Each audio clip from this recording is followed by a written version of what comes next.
జానకి ఇంకెక్కడుంది? అక్క వెళ్ళిపోయిందండి. పాలక పాలేరుతో అండి. వెళ్లే ముందు ఉత్తరం రాసిచ్చింది, చదవమంటారా? ఏముంది అక్కడ చదవడానికి? మీ మనసులో చాలా మంది ఆడవాళ్ళకి ఖాళీ ఉందేమో కానీ బెడ్రూమ్ లో మంచంలో మట్టికి ఖాళీ లేదండి, అందుకే పోతున్నా అని రాసుంటది. అంతేనా వదినా? నువ్వుండు. ఉమ్మా అమ్మ, ఎంత పరువు తక్కువ, ఎంత పరువు తక్కువ! ఎవరి గదులో వాళ్ళు తలుపులేసుకోమని కేకలేశారు, మరిది గారు చెయ్యేశారని తరిమేశారు. పరువు ప్రతిష్ట మన ఇంటికేసిన సొన్నం అన్నారు. తీరా చూస్తే పని మంచితో సరసం, సంతానం.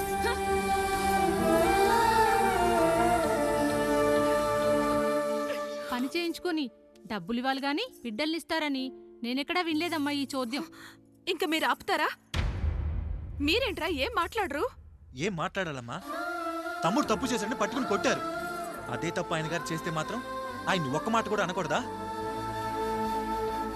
అంటే అమ్మా, రేపెప్పుడైనా మాకు కూడా ఇంకో ఫ్యామిలీ పెట్టుకోవాలని కోరిక కలిగినప్పుడు అప్పుడు నువ్వు చేసిన పనే మేము చేసావు నాన్న అని చెప్పటానికైనా ఇప్పుడు మాట్లాడాలి కదమ్మా. కావాలనుకున్నప్పుడల్లా అమ్మని తెచ్చుకున్న ఆయనకి తమ్ముడికో ఆడతోడు కావాలని తెలీదా? రోజు బట్టలపి స్నానం చేస్తాడు కదా.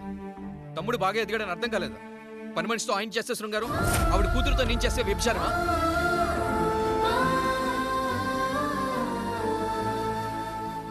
మాట్లాడవేంట్రా కాముడు? నువ్వు కూడా నా చొక్కా పట్టుకొని అడగరా? బాబుగారు అడగరా? అడుగు. నా భార్యకు పుట్టిన బిడ్డ నీ పోలికలతో పుట్టాడు, ఏం చేసావని అడగరా? బాబుగారు అడుగు. ఏమడగమంటారు బాబుగారు? నాకు మీ తమ్ముళ్ళకున్నంత జ్ఞానం లేదు. మా ఇంట్లో ఉండేది నలుగురు, కానీ బాత్రూంలో ఉండేది సబ్బు బిళ్ళ ఒక్కటే. నేను స్నానం చేసిన తర్వాత నా భార్య కూడా ఆ సబ్బుతోనే స్నానం చేస్తుంది. నా భార్య ముట్టుకుందని సబ్బు బిళ్ళ మీద కోపడతామా? ఆ బిళ్ళ కరిగే వరకు, మా మురికి వదిలే వరకు మీరేనయ్యా మా సబ్బు బిళ్ళ. మీ గేదెల్ని కడిగితే తప్పులేని నా పిల్లాని చేతులు మిమ్మల్ని ముట్టుకుంటే మాత్రం తప్పుంటున్నారే. వీళ్ళ ఉద్దేశంలో మీరు పశువు కంటే హీనమనా? ఏమిటి అన్యాయం? నా వరకు ఆ బిడ్డ నా దేవుడిచ్చిన ప్రసాదం. అది పూజారి ఇచ్చాడా ఇంకోటి ఇచ్చాడా నాకు అనవసరం.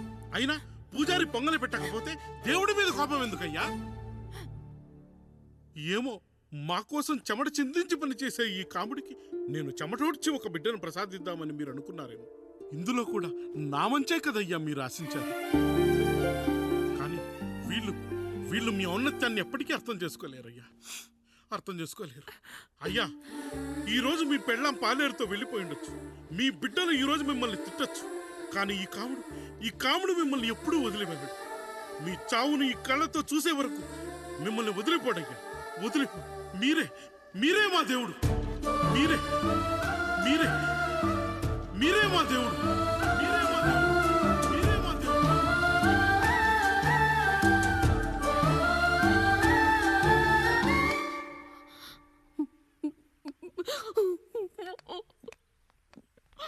చిన్నయ్య కాఫీ. చిన్నయ్య కాదు, చిన్నోడు. నేను మీ అక్క కొడుకును. నువ్వెందుకు ఏడుస్తున్నావమ్మా?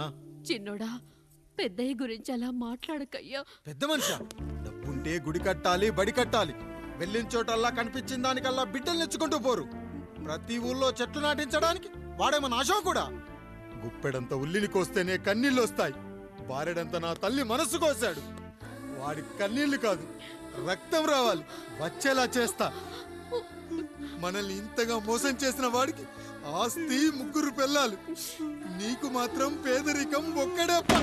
వద్దు చిన్నయ్య, వద్దు చిన్నయ్య.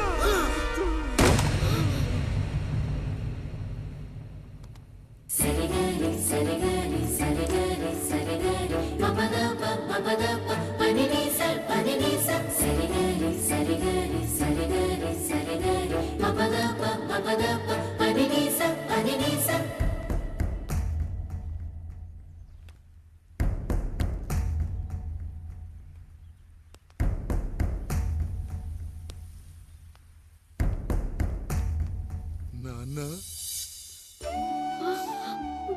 నాన్న. బాబుగారు, బాబుగారు కాదు నాన్న, నేను నీ బాబు నాన్న. మీరు మా పెద్దయ్య బిడ్డ కదయ్యా.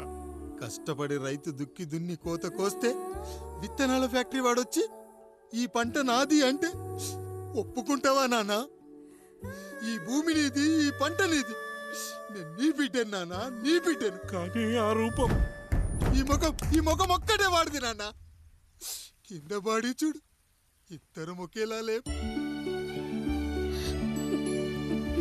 నేను నీ బిడ్డను నాన్న. బాబు, నాన్న, బాబు, నాన్న, ఒక్కసారి నన్ను ఎత్తుకో నాన్న.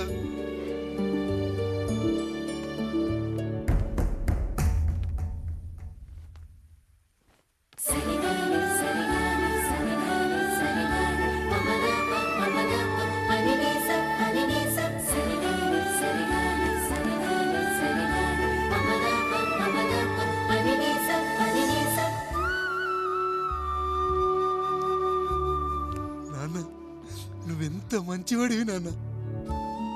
ఒకడు వాడిన టూత్ బ్రష్నే ఎవ్వడూ చేత్తో పట్టుకోడు. అలాంటిది నువ్వు నోట్లో పెట్టుకుని తిరుగుతున్నావు. అమ్మ ఎంత అదృష్టవంతురాలు నాన్న, ఎంత అదృష్టవంతురాలు. చాలు బాబు, ఇది చాలు. చాలదు నాన్న, ఆ రాయుడు లెక్కేంటో తేలుస్తా. మన కుటుంబాన్ని ఇంత క్షోభ పెట్టిన ఆ రాయుడిని వదలనానా, వదలా. వాడంతేదో చూస్తా.